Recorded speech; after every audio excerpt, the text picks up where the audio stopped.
A very good morning to all of you. I am Dr. Ranjita and you all are welcome to Study IQ. आज के इस lecture में हम लोग पढ़ रहे हैं बायोलॉजी क्लास 11 साइंस एनसीईआरटी के चैप्टर नंबर 18 के बारे में। तो इस चैप्टर में हम लोग बात करेंगे बॉडी फ्लूइड्स एंड सर्कुलेशन। अगर आप लोगों का कोई स्पेसिफिक सवाल है तो आप मुझे इस ईमेल एड्रेस पर मेल कर सकते हैं। ये मेरा इंस्टाग्राम लिंक है और ये मेरे टेलीग्राम चैनल का लिंक है। इस टेलीग्राम पर आप मेरे सभी लेक्चर्स की पीडीएफ को डाउनलोड कर सकते हैं फॉर रिविजन पर्पस। अगर आप चाहते हैं क्लास 6 से लेकर क्लास 10 साइंस एनसीईआरटी के लेक्चर्स को देखना तो उन सबके लिंक्स भी इसी टेलीग्राम चैनल पर दिए गए हैं। जब आप मेरा टेलीग्राम चैनल ज्वाइन करें तो कृपया लिंक में मेरे नाम का स्पेलिंग जरूर चेक करें। आपने इस चैप्टर के फर्स्ट पार्ट में देखा था, this is the second part of this chapter. हमने इस चैप्टर के फर्स्ट पार्ट में पढ़ा था कि ब्लड का कॉम्पोजिशन क्या होता है, प्लाज्मा में क्या होगा, डिफरेंट टाइप के सेल्स कौन से होते हैं, ब्लड ग्रुप्स के बारे में बात किया, एबीओ ग्रुपिंग के बारे में बात किया और आरएच ग्रुपिंग के बारे में हमने लोग बात कर लिया। Now we will be jumping to the second part of this chapter. इसमें हम लोग बात करेंगे कोगुलेशन ऑफ ब्लड, मतलब ब्लड का जो जम जाता है, ब्लड का जो थक्का जम जाता है वो किस तरीके से होता है। आपने देखा होगा जब भी कोई इंजरी होगी हमको, जब भी कोई चोट लगती है तो जख्म बन जाता है, लेकिन जैसे ही चोट लगेगी खून निकलना शुरू होगा, उसके कुछ ही मिनट्स में, मतलब 4-5 मिनट्स के बाद ही क्या होगा, ब्लड का जमना शुरू हो जाएगा। तो वो लगातार नहीं बहेगा, वो इसलिए मैकेनिज्म होता है कि अगर लगातार खून बहता रहेगा तो हमारे शरीर में से सारा खून निकल जाएगा और खून की कमी हो जाएगी। और खून की क्यों जरूरत होती है? खून के अंदर ही ऑक्सीजन और सारे के सारे न्यूट्रिएंट्स मिक्स होकर हमारी बॉडी में सर्कुलेट करते रहते हैं। तो अगर खून ही नहीं बचेगा तो द पर्सन कैन डाई। तो इसीलिए ये नेचर का मैकेनिज्म होता है, नेचर का प्रोटेक्शन का मैकेनिज्म है, जिसमें क्या होता है, कॉन्टिन्यूसली ब्लीडिंग नहीं होती है, खून का क्लॉटिंग हो जाता है, उसका थक्का जम जाता है। तो खून का जो क्लॉटिंग प्रोसेस है ये कॉम्प्लेक्स प्रोसेस है, इन्वॉल्व वेरियस स्टेप्स। उसमें होता क्या है, नेचुरल, पहले तो आपको ये समझना पड़ेगा कि खून में कुछ ऐसा होता है जो उसको जमा देता है। तो पहला क्वेश्चन आपके दिमाग में जो आएगा कि अगर खून में ऐसा कुछ प्रेजेंट है जो खून को जमा देता है अपने आप से, तो खून हमारी नसों के अंदर क्यों नहीं जमता? तो वो इसलिए नहीं जमता कि नॉर्मली हमारी जो ब्लड वेसल्स जो होती हैं, जो जुड़ी हुई हैं, मतलब हमारे जो बॉडी के अंदर वेसल्स पड़ी हुई हैं, पाइप हैं वो छोटे छोटे, वो क्या है, उनके अंदर खून को कोगुलेट क्यों नहीं करता? क्योंकि उनके अंदर एंटीकोगुलेंट्स प्रेजेंट है। एंटीकोगुलेंट्स क्या होते हैं? जो खून को जमने से रोकते हैं। ऐसे नेचर ने हमको दिए हुए हैं ऐसे एंटीकोगुलेंट्स हमारे ब्लड के अंदर ऑलरेडी प्रेजेंट होते हैं जो कि उसको जमने से रोकेंगे। वो क्या होते हैं? वो हेपारिन होता है और एंटीथ्रोम्बिन्स। हेपारिन, एंटीथ्रोम्बिन्स कहते हैं उसको। ये आपको पता होना चाहिए। हेपारिन क्या है? वो नेचुरल एंटीकोगुलेंट है। तो apart from this, procoagulants are also present in the blood in their inactive form. ये तो एंटीकोगुलेंट्स हैं, कुछ प्रोकोगुलेंट्स भी प्रेजेंट होते हैं, मतलब जो ब्लड को जमने में सहायता करते हैं, वो भी हमारे ब्लड में पड़े होते हैं इनएक्टिव फॉर्म में। जैसे ही चोट लगेगी तब वो एक्टिवेट होंगे। जब तक चोट नहीं लगी है तो हमारी पाइप्स जो है, वो आर्टरीज और वेन्स जो हमारी बॉडी के अंदर है, उसके अंदर खून को घूमना है, तो तब तो क्या काम करता रहेगा? तब एंटीकोगुलेंट्स काम करेंगे, हेपारिन। जैसे ही चोट लगेगी तो जो प्रोकोगुलेंट्स थे, जो खून को जमाने में मदद करते थे, जो इनएक्टिव फॉर्म में पड़े थे, वो एकदम से एक्टिव हो जाएंगे। हीमोफीलिया नाम की एक डिजीज होती है जिसके अंदर क्या होता है, जेनेटिक डिजीज है, जिसमें deficiency of prothrombin, fibrinogen and vitamin के, इसमें क्या हो जाता है, इसमें क्या होगा, क्लॉटिंग फैक्टर ही प्रेजेंट नहीं होगा। अगर चोट लग गई विटामिन के डेफिशिएंसी के पेशेंट को तो क्या होगा, उसका खून जमेगा नहीं जल्दी से, उसका बहता रहेगा खून, उसको ब्लड लॉस हो सकता है। अब फॉर्मेशन कैसे होती है क्लॉट की, हम ये देख लेते हैं जल्दी से। तो जब भी कोई इंजरी होगी, कोई भी ट्रॉमा होगा, तो क्या होगा, एनी इंजरी और trauma causes stimulation of platelets in the blood to release certain platelet factor which in turns activate the mechanism of coagulation or clotting। जैसे ही चोट लगती है तो हमारी बॉडी के अंदर प्लेटलेट्स, हमने पढ़ा है, बचपन से पढ़ते आ रहे हैं, खून जमने में हेल्प करती है। तो ये जो प्लेटलेट्स होती है हमारे खून में, घूम रही है, मिक्स हुई है खून में, ये घूम रही है, वो क्या करती हैं, एक रिलीज करेंगी प्लेटलेट फैक्टर, एक फैक्टर को रिलीज करती हैं, जो क्या करेगा, वो एक्टिवेट करेगा कोगुलेशन का मैकेनिज्म, जो खून जमने का प्रोसेस होना है उसको वो स्टार्ट कर देता है। तो जो थ्रोम्बोप्लास्टिन होता है और lipoprotein helps in clot formation. तो तीन स्टेप्स होंगे उसके। पहला स्टेप में क्या होगा, thromboplastin helps in formation of enzyme prothrombinase which inactivates the heparin. जो ये प्रोथ्रोम्बिनेज, जो थ्रोम्बोप्लास्टिन जैसे ही एक्टिवेट होगा, ये प्रोथ्रोम्बिनेज बना देगा, जो क्या कर देगा, इनएक्टिवेट कर देगा हिपैरिन को। तो आपको जो याद रखना है thromboplastin that converts the inactive plasma protein prothrombin into active form. ये थोड़ा सा डिटेल मैकेनिज्म दिया हुआ है, आप समझ लीजिए 3 फैक्टर में होगा। प्लेटलेट, जैसे ही चोट लगेगी प्लेटलेट एक्टिवेट हो गई। प्लेटलेट ने क्या बोला, थ्रोम्बोप्लास्टिन नाम के प्रोटीन को ट्रिगर कर दिया कि बेटा जाओ तुम अब अपना काम करो खून जमाने का। तो अब वो जल्दी से एक्टिव हो गया, उसने अपना काम करना शुरू कर दिया। पहला काम उसने क्या किया, उसने हिपैरिन को सप्रेस कर दिया। हिपैरिन कौन था, जो खून को जमने नहीं दे रहा था। सबसे पहला उसने काम किया कि हिपैरिन को सप्रेस कर दिया कि तुम सप्रेस हो जाओ। फिर उसने क्या किया, थ्रोम्बिन जो था उसने एक्ट किया, फिब्रिनोजन जो मॉलिक्यूल था उसमें से उसने फिब्रिन मोनोमर बना दिया, फिब्रिनोजन का फिब्रिन बन गया। देखो थ्रोम्बोप्लास्टिन आया, थ्रोम्बोप्लास्टिन ने क्या किया, हिपैरिन को इनएक्टिव कर दिया। हिपैरिन कौन था, एंटीकोगुलेंट था। फिर क्या किया उसने, थ्रोम्बिन बन गया। फिर तब तक थ्रोम्बिन ने क्या किया, फिब्रिनोजन, आप याद कीजिए प्लाज्मा की कॉम्पोजिशन उसमें फिब्रिनोजन प्रेजेंट था, फिब्रिनोजन से फिब्रिन बनेगा।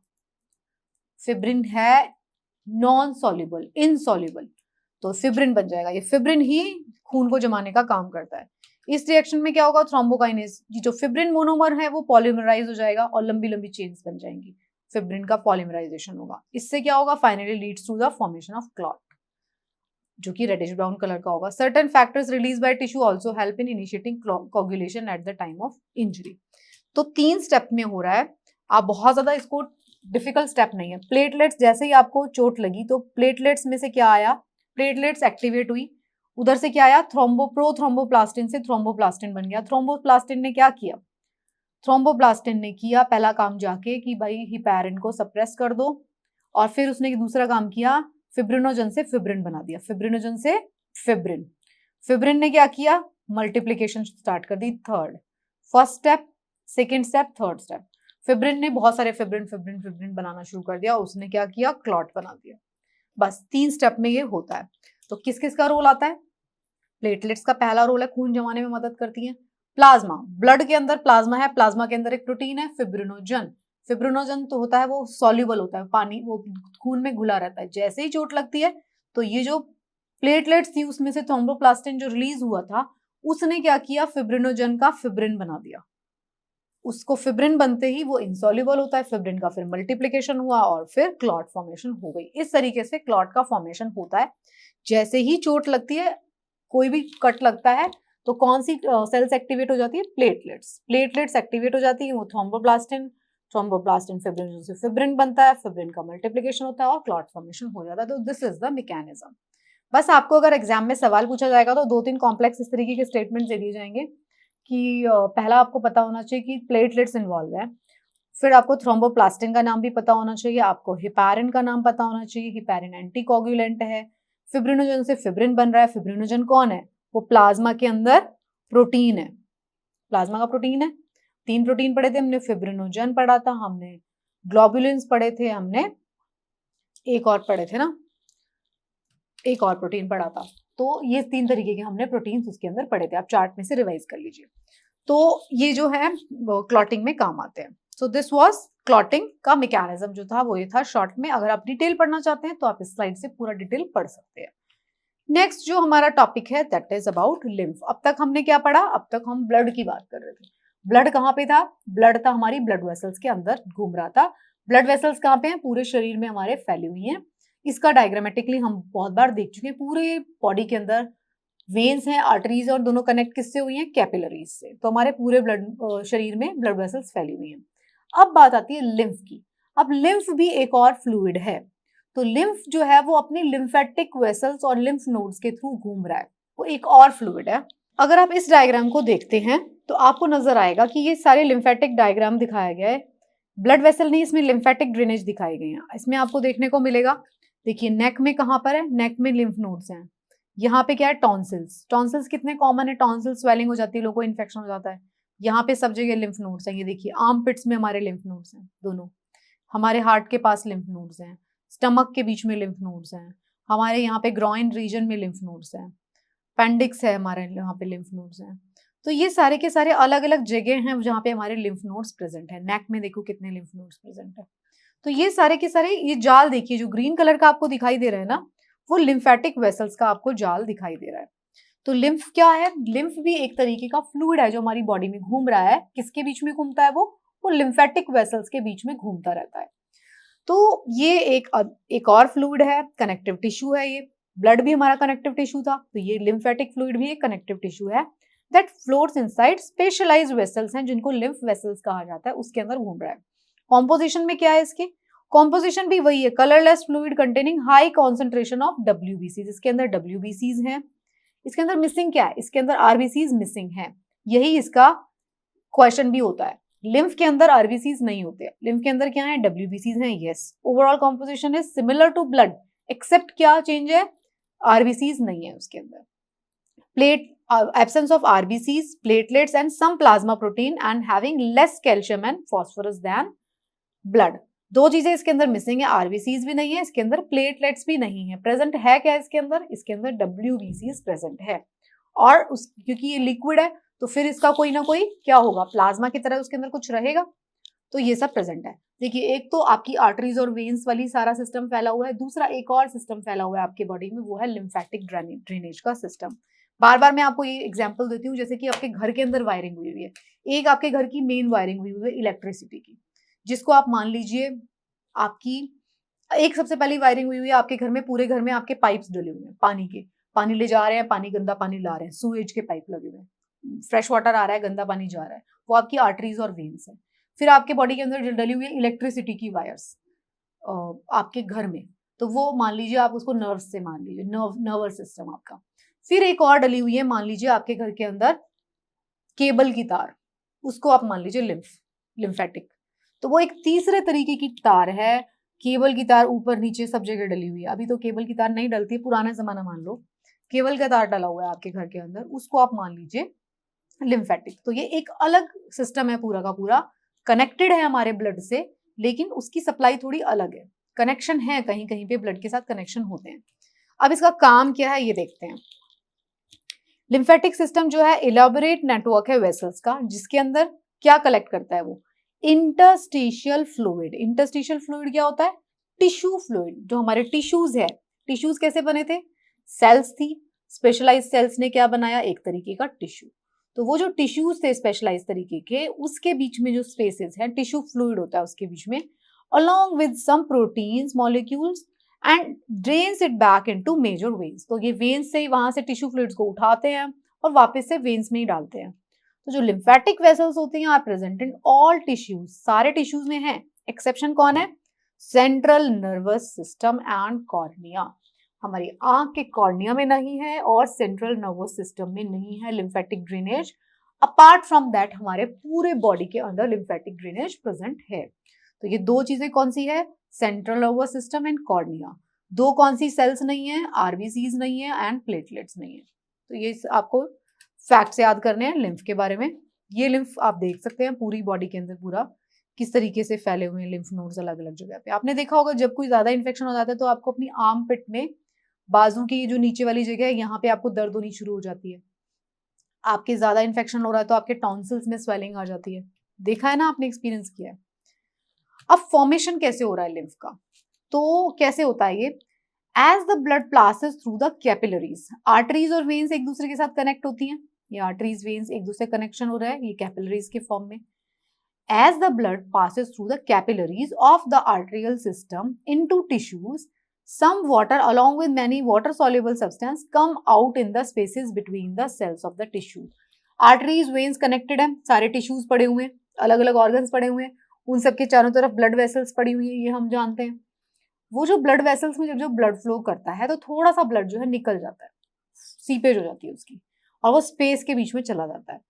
But a very small amount of proteins भी कम आउट हो जाते हैं from the capillaries with plasma, leaving the larger protein most of the form elements into the blood. वो सब वहीं रहता है लेकिन थोड़ा बहुत सीपेज हो जाती है। ये जो फ्लूइड है दस released in out is called the interstitial fluid. ये जो इंटरस्टिशियल जो फ्लूइड है, जो आर्टरीज और वेन्स में से कैपिलरीज के थ्रू ही बाहर निकला है थोड़ा थोड़ा, एक्स्ट्रा सेलुलर फ्लूइड जो है, after entering the lymph vessel ECF become lymph. ये एक्स्ट्रा सेलुलर जो फ्लूइड है इसी को हम लिम्फ कहते हैं। कहाँ से निकला है वो? आर्टरीज वेन्स और कैपिलरीज से ही निकला है, अलग स्पेस में आ गया इंटरस्टिशियल स्पेस में, और उसको हमने लिम्फ बोला और वो लिम्फेटिक चैनल्स में चला गया। लिम्फेटिक चैनल से भी अल्टीमेटली उसको वापस वेन्स में ही जाना है, वेन्स में वो वापस पहुंचा देता है। फंक्शन क्या क्या होते हैं, काम क्या करता है lymph? Act as an important carrier of nutrient, absorption of fat, also helps in renewal of ECF, maturation of lymphocyte, lymphocytes की जो B सेल्स हैं, T सेल्स हैं, उनका मैच्योरेशन भी लिम्फ नोड्स में हो रहा है। लिम्फोसाइट्स क्या है? WBCs की सेल टाइप ही तो है ना लिम्फोसाइट्स। उसका मैच्योरेशन कहाँ पर हो रहा है? B सेल T सेल्स का वो हो रहा है लिम्फ नोड्स के अंदर। Helps in keeping tissue cells moist. तो ये सारे के सारे काम होते हैं लिम्फ के, ये सब आप देख सकते हैं, पढ़ लीजिए, आपको समझ में आना चाहिए। एक ब्लड का चैनल है, आर्टरीज, वेन्स और कैपिलरीज। दूसरा उसी के साथ साथ में जब उस आर्टरी, वेन और कैपिलरीज से थोड़ा थोड़ा जो ब्लड है जो ईज आउट कर जाता है, ऊज आउट कर जाता है, तो जो ऊज आउट ब्लड है जो बाहर निकल गया उसको एक्स्ट्रा सेलुलर फ्लूइड बोला जाएगा। वो एक्स्ट्रा सेलुलर फ्लूइड को ही बोला जाता है लिम्फ, जब वो लिम्फेटिक चैनल में आ जाता है। तो जो वो लिम्फेटिक चैनल में आ जाता है तो अल्टीमेटली उसको वापस करना होता है हमें वेन्स के थ्रू ही, और वो सर्कुलेशन मेंटेन रहता है। और लिम्फ और ब्लड के अंदर क्या डिफरेंस है इस चार्ट में आप पढ़ सकते हैं। ये कलरलेस फ्लूइड है that does not contain RBCs. Lymph में, इसमें आरबीसीज होंगी। It contains plasma and lesser number of WBCs and platelet, इसके अंदर ज्यादा होंगी। बॉडी डिफेंस में पार्ट लेता है ये। इस एसोसिएट, ये ब्लड किस में काम करता है? ऑक्सीजन कैरी करने के लिए। ये प्लाज्मा में इट्स प्लाज्मा लैक्स प्रोटीन, इसमें तो प्रोटीन रहते हैं। तो ये सारे आप डिफरेंसेस पढ़ सकते हैं। So this was lymphatic drainage के बारे में बात की है हमने, और लिम्फ नोड्स के बारे में बात की है। आप एक चीज और देख सकते हैं इसी डायग्राम में, आप देख सकते हैं टॉन्सिल्स जो है वो टाइप ऑफ लिम्फ नोड है, ठीक है। और पेयर्स पैचेस जो है ये भी एक टाइप ऑफ लिम्फ नोड है। तो ये जो है लिम्फ नोड रहते हैं यहाँ पर, ये आपको पता रहना चाहिए। थाइमस ग्लैंड है यहाँ पर, इसके पास में भी लिम्फ नोड्स हैं। ये इस डायग्राम से आपको पता चल जाएगा कि हमारी पूरी बॉडी में लिम्फ नोड्स फैले हुए हैं। ये सारा का सारा जो था वो लिम्फ नोड्स और ब्लड की बात थी। अब हम बात करेंगे अबाउट द सर्कुलेटरी पाथवे। तो सर्कुलेटरी पाथवे के बारे में अगर हम बात करते हैं तो क्या होता है, हमारा जो ब्लड है वो हमारे पूरे बॉडी में सर्कुलेट हो रहा है, बट बाकी सारे ऑर्गेनिजम्स में जरूरी नहीं है कि पूरा फुल फ्लेजेड सर्कुलेटरी सिस्टम बना हुआ हो। मैंने आपको बताया था जब एक ग्रुप ऑफ सेल जब स्पेशलाइज करते हैं, सेल होती है, सेल उसका ग्रुप ऑफ सेल बन गया स्पेशल, उसको क्या कहते हैं हम? टिश्यूज। टिश्यूज से फिर क्या बनते थे? ऑर्गन। फिर उससे क्या बनता था? Organ system. उससे फिर क्या बनता था? पूरी बॉडी बनती थी। ऐसा ही होता था। तो हमारे पास अलग अलग सिस्टम्स है। हमारे पास सर्कुलेटरी सिस्टम है पूरा, जिसके अंदर क्या था? हमारा हार्ट था, आर्टरीज थी, वेन्स थी, कैपिलरीज थी, ये सारा सिस्टम था पूरा। लेकिन जरूरी नहीं है कि हर एक ऑर्गेनिज्म के पास उसका full fledged circulatory system present हो। तो what makes this blood to circulate? So the answer to this question lies in the fact that to circulate this blood throughout the body a pump is required. हमें ये पता है heart जो है pump का काम कर रहा है, और पंप के साथ साथ हमें अलग अलग पाइप भी चाहिए जो कि लेके जाएं आर्टरीज और वेन्स, वो पाइप है। So depending upon the circulatory pattern in higher organism, the circulatory systems are of two types. So दो तरीके के circulatory system हमें मिलते हैं organisms में। एक होता है ओपन, एक होता है क्लोज। जैसा कि नाम से ही पता चल रहा है ओपन और क्लोज में एकदम सिंपल है।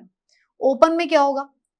ओपन में पूरा बॉडी कैविटी के अंदर फैल जाएगा। क्लोज में कैसा होगा? जैसा हमारा सिस्टम है, क्लोज में एक हार्ट होगा और उसके पाइप होंगे स्पेशल, उसी के अंदर घूमता रहेगा। अब आपका घर होता है जो, उसके अंदर आपकी एक स्पेशल पाइप डली हुई है जो कि पानी लेकर आ रही है, कोई वाटर टैंक होगा कहीं, उससे पानी लेकर आ रही है। और आपकी एक स्पेशल तरीके की पाइप्स डली हुई है जो घर में जितना भी पानी किचन में से, टॉयलेट्स में से, बाथरूम्स में से, बालकनी में से, वॉश बेसिन में से, सब में से लेके वापस जा रहा है गंदा पानी।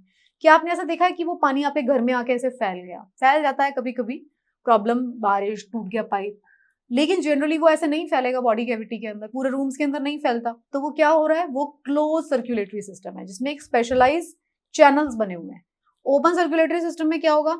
एक पाइप आई स्विमिंग पूल की तरह, एक पाइप आई उसने पूरा का पूरा पानी बाहर दिया, एक पाइप आउट गई वो पूरा का पूरा पानी बाहर ले गई।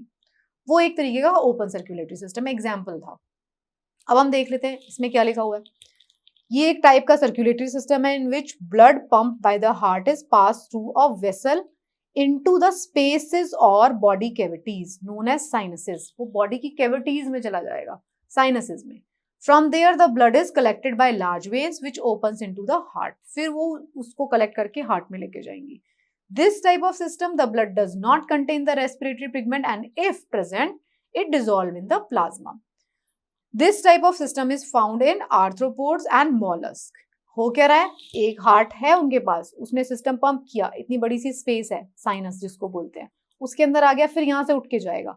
ऐसे सिस्टम के अंदर क्या हो रहा है, ये बता रहे हैं कि जो आरबीसीज होंगी उसके ऊपर एक पिगमेंट प्रेजेंट नहीं है, एंड इवन इफ इट अगर कोई पिगमेंट प्रेजेंट है तो वो प्लाज्मा में मिक्स हुआ है। तो there is no capillary system, arteries और वेन का कनेक्शन ही नहीं है, तो कैपिलरी सिस्टम नहीं है। Found in this type and open circulatory system इसको हम कहते हैं। तो ओपन सर्कुलेटरी सिस्टम में क्या है, कनेक्शन नहीं है आर्टरीज और वेन्स का, ब्लड जो आता है वो सारा का सारा एक ओपन कैविटी में स्प्रेड हो जाता है, वहां से फिर एक और वेसल है जो उसको लेके चली जाती है। तो this is open circulatory system. Close में क्या होता है, इसमें होता है blood pump by heart is always circulated inside the vessels, पूरा वेसल्स में ही रहेगा, जब तक सिस्टम ठीक से काम कर रहा है वो वेसल्स में ही रहेगा, कोई लीकेज नहीं होगी, कुछ नहीं होगा।